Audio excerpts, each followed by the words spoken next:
Hello everyone, I am very glad that you're joining this story. Subscribe, like and comment. Enjoy the story, smile more often.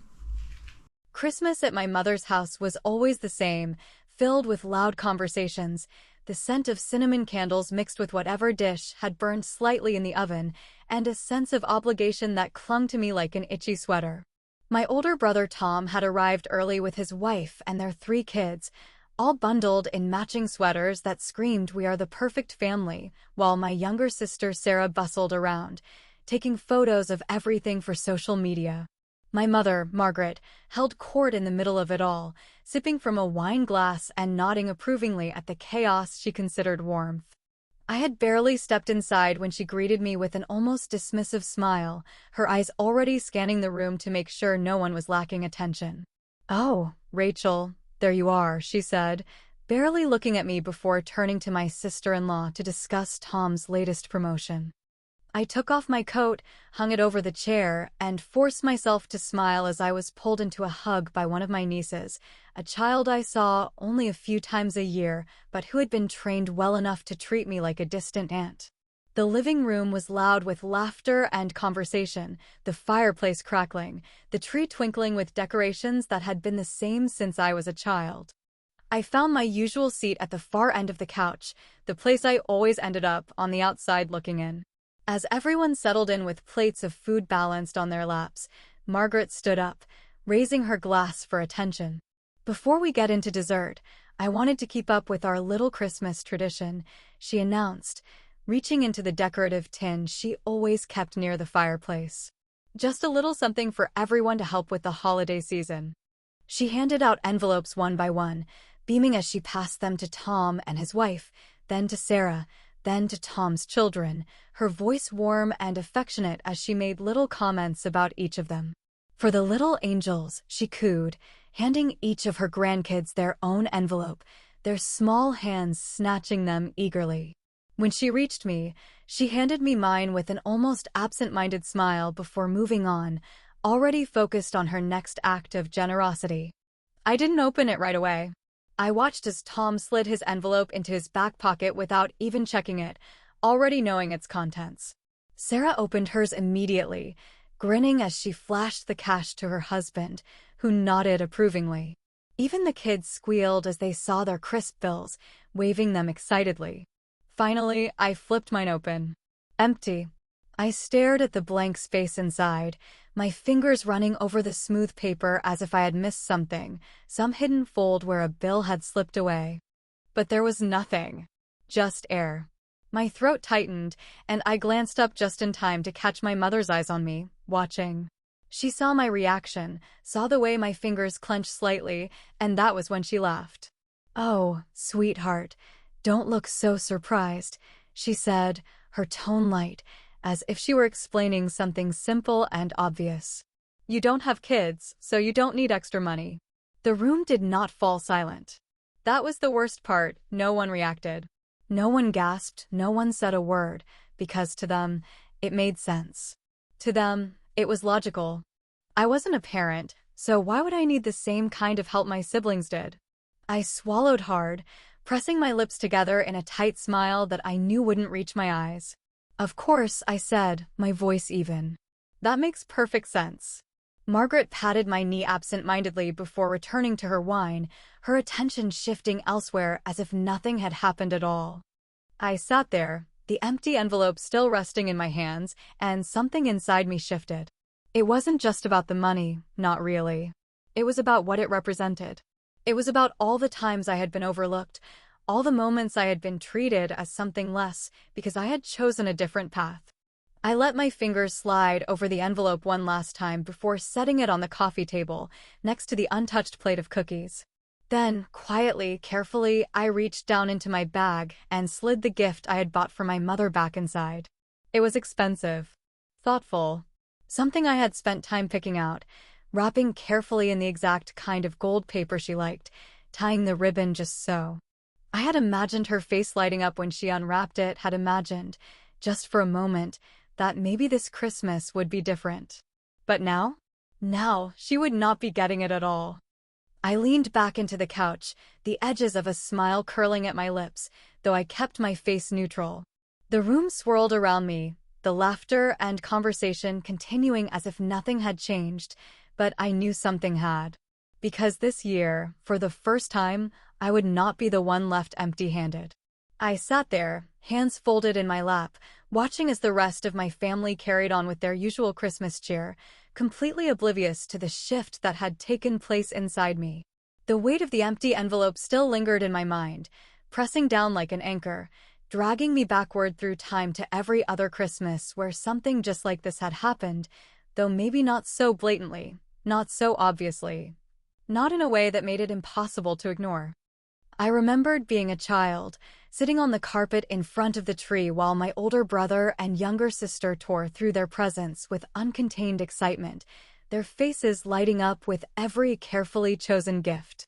I remembered looking down at the single package in my lap, wrapped hastily, corners uneven, as if it had been an afterthought rather than something meant to bring joy.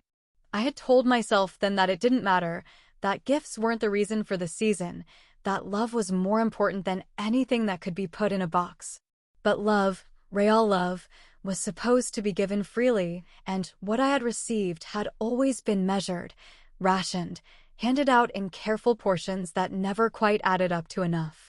I thought of the year Tom got a brand new bike, its shiny red frame gleaming under the twinkling lights, while I unwrapped a set of discount store socks, 3 pairs bundled together with a thin ribbon that had frayed at the edges. I had smiled anyway, because that was what I was supposed to do, because complaining wasn't an option when you were already on the outside looking in. I thought of Sarah's 16th birthday when she had been gifted a car, an old one, but still reliable, while I had been given a framed photograph of the family, as if the memory of being left out needed to be immortalized in glass. It had always been like this, small moments stacking upon each other like bricks, building a wall that separated me from the rest of them.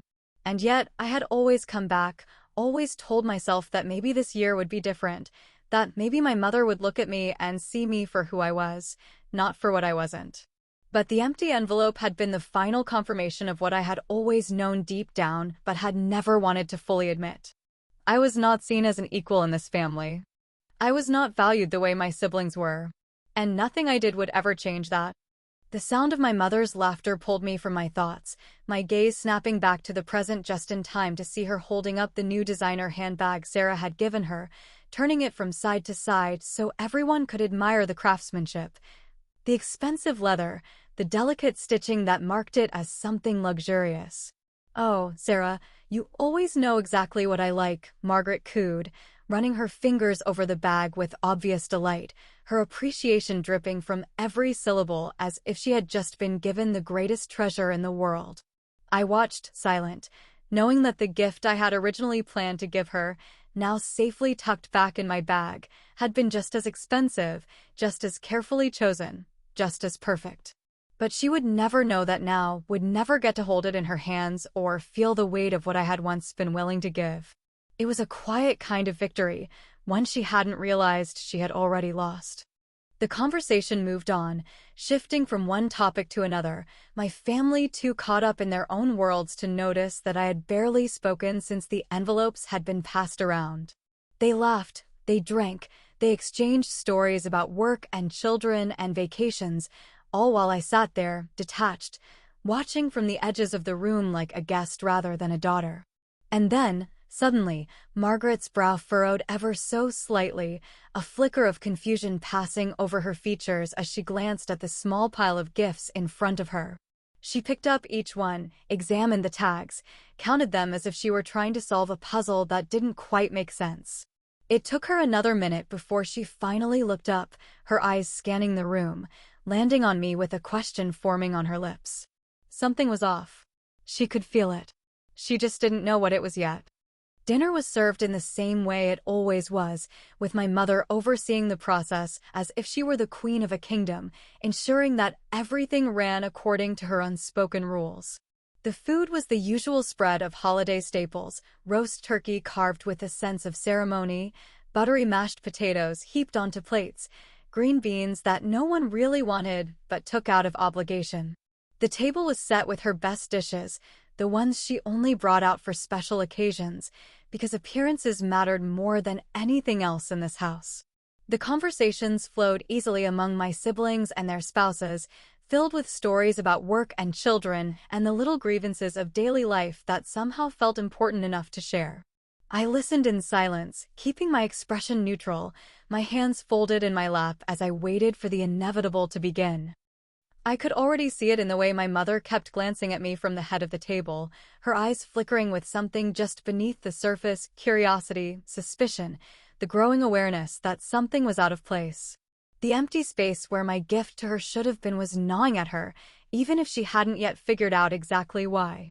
She started slowly, easing into it as if she were simply making conversation, though I knew better than to believe in her casualness. "You know," she said, spearing a piece of turkey with her fork, her voice light, almost playful, "Christmas is really about giving, not taking. That's what makes it so special, don't you all think?" There were nods around the table, murmurs of agreement from my siblings, from their spouses, from anyone who had never had to second-guess their place in this family. I said nothing, lifting my wine glass to my lips, letting the silence stretch just long enough for her to notice. She didn't stop there. Of course, she didn't. "Some people," she continued, tilting her head slightly, her eyes still locked on me even as she pretended to be speaking generally, "just don't understand family traditions. It's a shame, really, when certain people don't appreciate the meaning of the holidays." I still said nothing, only giving her the faintest of smiles as I cut into my food, my appetite unaffected by her attempt to bait me into responding. Let her squirm. Let her wonder. Let her feel, for once, what it was like to be on the receiving end of something she didn't quite understand. My sister Sarah, always eager to play the role of peacekeeper, shifted in her seat, clearly uncomfortable with the tension building across the table. "Well, not everyone celebrates in the same way," she said, her voice a little too bright, her attempt at diffusing the situation so painfully obvious it was almost amusing. "It's the thought that counts, right?" My mother hummed in agreement, though I could see the stiffness in her posture, the way she was holding back the words she really wanted to say. She took another sip of her wine, letting the moment settle before finally cutting through the pretense with the question that had been itching at her since she first realized something was missing. "Rachel," she said, her voice carefully controlled, her eyes narrowing just slightly, "didn't you get me something?" I let the question hang in the air for a beat too long, just long enough for the rest of the table to go quiet, for heads to turn, for my siblings to shift in their seats as they realized something was happening here. Something beneath the surface that they hadn't quite caught onto yet. Then, with deliberate slowness, I set my fork down on the edge of my plate and looked at her, meeting her gaze with an expression so mild, so utterly unbothered, that I could see the moment she understood she had made a mistake. "Oh," I said, tilting my head slightly, letting my voice drip with a sweetness that wasn't real. "I must have forgotten." "Happens, doesn't it?" Her expression changed in an instant. The balance of power had shifted, and for the first time, I could see her trying to figure out what the hell had just happened. A strange silence settled over the table, stretching longer than anyone seemed comfortable with, the kind of pause that didn't happen often in this house, where conversations usually flowed with practiced ease, where everyone knew their role in the carefully orchestrated performance my mother had crafted over the years. I could feel the weight of their eyes shifting between me and Margaret, their confusion thick in the air, a few of them waiting to see if this was some kind of joke, if I would suddenly laugh and brush it off as if it had just slipped my mind like an inconsequential detail. But I didn't. I just sat there, letting the moment settle, watching as Margaret tried to rearrange her face into something that resembled amusement rather than the irritation I could see lurking just beneath the surface. She gave a short, breathy laugh, shaking her head in a way that was meant to seem dismissive, though the tightness in her grip on her wine glass betrayed her. "Oh, Rachel, really," she said, her tone taking on that familiar condescending edge, the one she had perfected over the years, the one that always made me feel like a child who had spoken out of turn. "You can't seriously be upset about something so small. It's Christmas, darling. Let's not make a fuss over nothing." Nothing. The word rang in my ears, settled into my chest like a stone, familiar and heavy, just like it always did when she spoke to me like that, when she waved away my feelings as if they were an inconvenience rather than something real, something worth acknowledging. I set my hands carefully in my lap, breathing in the scent of roasted turkey and cinnamon, grounding myself in the moment, reminding myself that this was different, that I was different, that I wasn't going to let her get away with it this time. I leaned forward slightly, tilting my head just enough to make it clear that I wasn't letting this slide, my voice soft but deliberate when I spoke. "Oh, I'm not upset, Mom," I said, letting the words roll off my tongue slowly, savoring the way they made her eyes narrow just a fraction. "I just think it's interesting, that's all. You always seem to have a habit of forgetting things when it comes to me." Across the table, my sister Sarah shifted uncomfortably, her fork scraping against her plate, her gaze darting between us like she wanted to step in but wasn't sure how. My brother Tom, on the other hand, remained completely still, his expression unreadable, though I could see the way his fingers tapped absently against the side of his glass, like he was considering whether or not he wanted to involve himself in whatever this was becoming. Margaret let out another laugh, though this one was thinner, more forced, her patience beginning to fray at the edges. "Oh, Rachel, don't be ridiculous," she said, waving a hand as if to brush the entire thing away. "You're just being dramatic." I smiled then, but it wasn't the kind she was expecting. "Am I?" I asked, tilting my head slightly. "Because I seem to remember a few other things you conveniently forgot over the years." I tapped a finger against the edge of my plate, feigning thoughtfulness, watching as she stiffened ever so slightly, waiting. "Like that time you forgot my birthday but made a cake for Sarah's dog instead? That was an interesting choice." A small gasp from Sarah, though she quickly covered it with a cough, her cheeks flushing as she glanced at our mother, as if looking for some kind of reassurance that this wasn't about to go where she thought it was. I didn't stop. "Or how about when you told me the college fund should really go to future moms because it would be a better investment?" I gestured toward Tom, whose lips pressed together, his jaw tightening slightly. "So, you gave my share to him instead. That was a fun conversation." The room fell into absolute silence, the kind that felt suffocating, the kind that made it impossible to pretend that everything was fine. Margaret's face remained carefully neutral, though I could see the telltale signs of cracks forming beneath the surface, the way her fingers gripped the tablecloth just a little too tightly, the way her lips twitched as if she was fighting the urge to say something she might regret. For a moment, no one spoke. No one moved. The weight of the truth hung heavy in the air, undeniable, impossible to ignore. Then, Margaret let out a sharp breath, shaking her head as if trying to rid herself of the discomfort. "Rachel, honestly," she said, her voice taking on that clipped, impatient tone she always used when she wanted to regain control of a conversation. "This is so unnecessary. I don't know why you insist on bringing up ancient history when we should be enjoying the holiday. You always do this. You twist things around just to make yourself the victim." There it was. The classic Margaret move. Turn the tables, make me the unreasonable one, paint me as the problem so that she wouldn't have to acknowledge the truth. I sat back in my chair, exhaling slowly, feeling the last remnants of whatever guilt I might have once carried evaporate completely. I had expected this reaction, had known she would find some way to make it seem as though I was overreacting, but this time, I wasn't going to let her rewrite the narrative. I reached into my bag, my fingers wrapping around my phone, and when I pulled it out, I let a small, knowing smirk tug at the corner of my lips. "Funny thing about history, Mom," I murmured, unlocking the screen with a single tap. "It has a way of being documented." Margaret's smile finally disappeared. The silence at the dinner table felt heavier than it had ever been before, stretching thick and suffocating across the room as every single person present shifted uncomfortably in their seats. I could feel the weight of their stares pressing down on me, a mix of confusion, unease, and something else, something close to fear, as if they all instinctively knew that whatever was about to happen next could not be undone.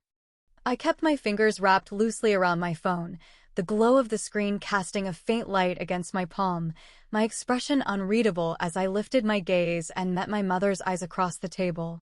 Margaret's posture was still rigid, her wine glass poised halfway to her lips, though she hadn't taken a sip since I had spoken. There was a tightness to her expression now, a flicker of something unfamiliar just beneath the surface, anxiety, perhaps, or maybe just the dawning realization that she had finally lost control of the situation. I didn't rush to fill the silence, didn't give her the chance to dismiss me the way she had done so many times before, didn't allow her the luxury of sweeping everything under the rug with a carefully crafted smile and a few well-placed words. No, this time, she was going to listen. I tapped the screen once, letting the brightness illuminate the table, the soft ding of an old message thread opening breaking through the stillness like the first crack in a pane of glass. "You know, Mom," I said, my voice calm, measured, carrying just enough edge to make her flinch slightly. "It's funny how you always say that I'm the one who twists things around. That I'm the one who exaggerates, who makes myself into the victim, who remembers things incorrectly.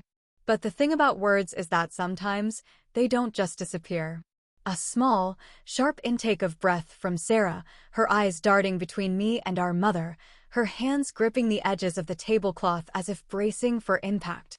Tom remained silent, his expression unreadable, but I could see the tension in the way his shoulders squared, the way his jaw tightened just slightly, as if he had an idea of what was coming but didn't want to believe it yet. Margaret, however, recovered quickly, forcing a laugh that didn't quite reach her eyes, shaking her head as if I were simply being dramatic again, as if this entire conversation was nothing more than a passing inconvenience. "Oh, Rachel," she said, her tone carefully neutral, though I could hear the strain in it now, the faintest crack beneath the surface. "What on earth are you talking about? You're being ridiculous."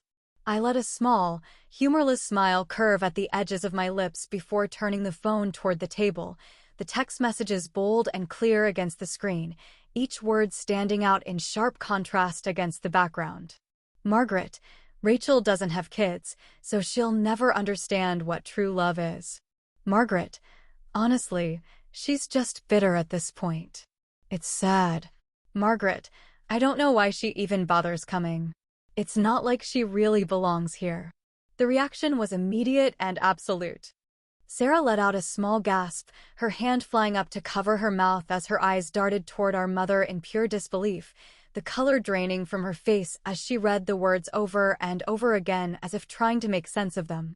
Tom's wife, who had spent most of the evening quietly observing, let out a soft, "Oh my God," under her breath, while Tom himself sat unnervingly still, his jaw clenched so tightly I could hear his teeth grinding.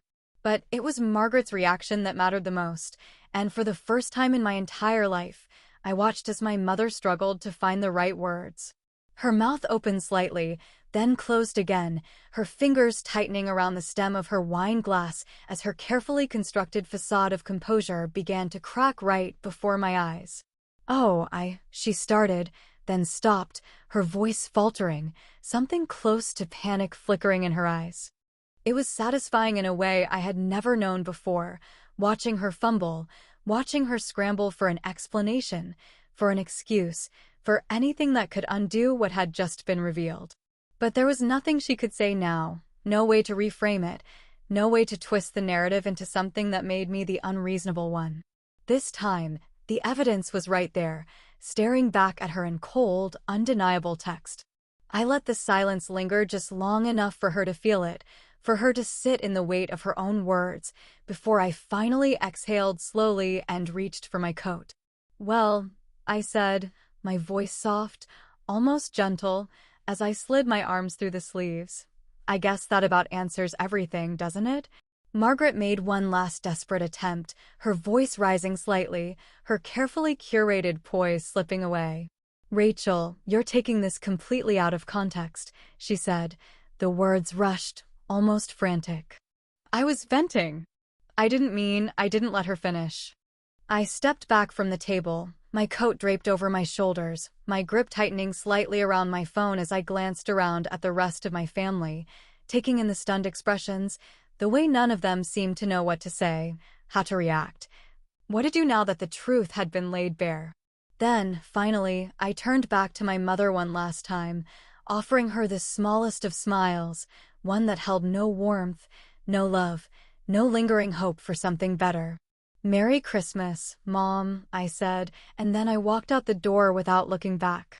As the cold night air wrapped around me, biting against my skin in sharp contrast to the warmth of the house I had just left behind, I felt something inside me shift. Had I won?